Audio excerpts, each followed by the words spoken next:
Welcome to Well of Tales, where every whisper becomes a story. Don't forget subscribe, like, and share, because every tale deserves to be told. Have you ever found yourself in a situation where things just aren't going your way and your first instinct is to point a finger at someone or something else? The traffic was terrible. My computer crashed. The instructions weren't clear. We've all been there. It's a natural human tendency to look for an external reason when we stumble. It offers a moment of relief, a way to deflect the sting of failure. But what if I told you that this habit, while comforting in the short term, is actually holding you back from your true potential? Today, we're going to explore a simple but profound shift in mindset that can unlock incredible power in your life: the art of taking responsibility. Let's dive into the story of Sophia. Sophia was the queen of excuses. For her, nothing was ever truly her fault. If she missed a deadline at school, it was because the teacher didn't explain the assignment properly. If a group project went south, it was because her teammates didn't pull their weight. If her code had a bug, well, the software must have been acting up. In her mind, the world was a chaotic place full of obstacles designed to make her fail. This way of thinking gave her a shield. By blaming her circumstances, she protected her ego from the discomfort of inadequacy. But this shield was also a cage, preventing her from ever truly growing or succeeding on her own terms. She felt like a passenger in her own life, constantly being thrown off course by forces beyond her control. One afternoon, Sophia was venting her frustrations to her mentor, a wise and patient woman who had seen this pattern in many young people before. Instead of simply agreeing with Sophia, her mentor offered her a challenge. It was a small but significant task: organize a bake sale to raise funds for a local animal shelter. Sophia's immediate reaction was panic. 1,000 what-ifs flooded her mind. What if no one signs up to bake? What if we don't sell anything? What if it rains?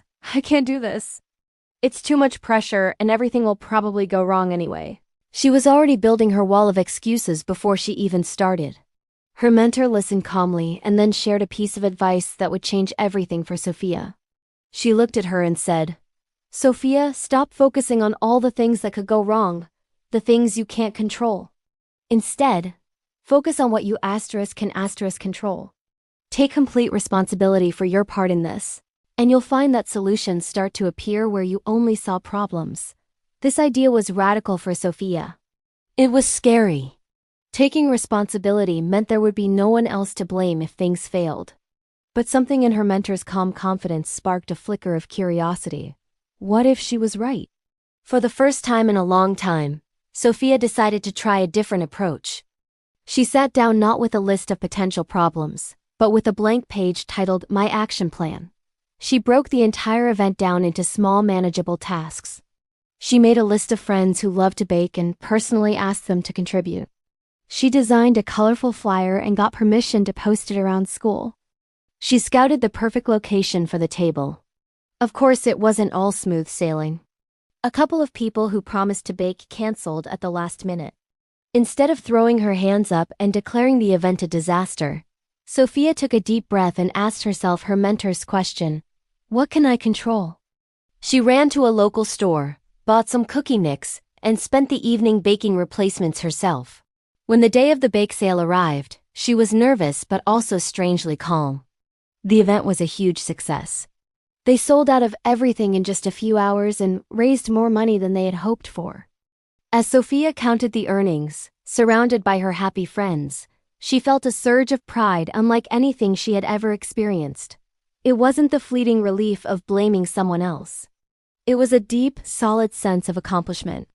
She realized that blaming others had only ever given her a temporary escape, but taking ownership of her actions, the successes and the mistakes, gave her real power. It gave her the freedom to create her own outcomes. From that day forward, Sophia's entire outlook on life shifted. She no longer saw challenges as threats, but as opportunities to prove what she was capable of. Her new mantra became, "What can I do to make this work?" This simple question transformed her from a victim of circumstance into the architect of her own life. The moral of Sophia's story is a powerful one for all of us. When we blame external factors, we are essentially saying we are powerless. We give away our ability to change, to adapt, and to overcome. But when we take responsibility, we reclaim that power. It doesn't mean we blame ourselves for everything or that outside factors don't exist. It means we focus our energy on our own actions and responses, which is the only thing we ever truly have control over. So the next time you face a setback, I challenge you to ask yourself Sophia's question. What can I do to make this work? You might be surprised by the power you find within yourself. Thank you so much for joining me today. If this story resonated with you, please hit that like button and subscribe for more content on personal growth and empowerment. I'd love to hear your thoughts in the comments below. Until next time, take charge and make it happen.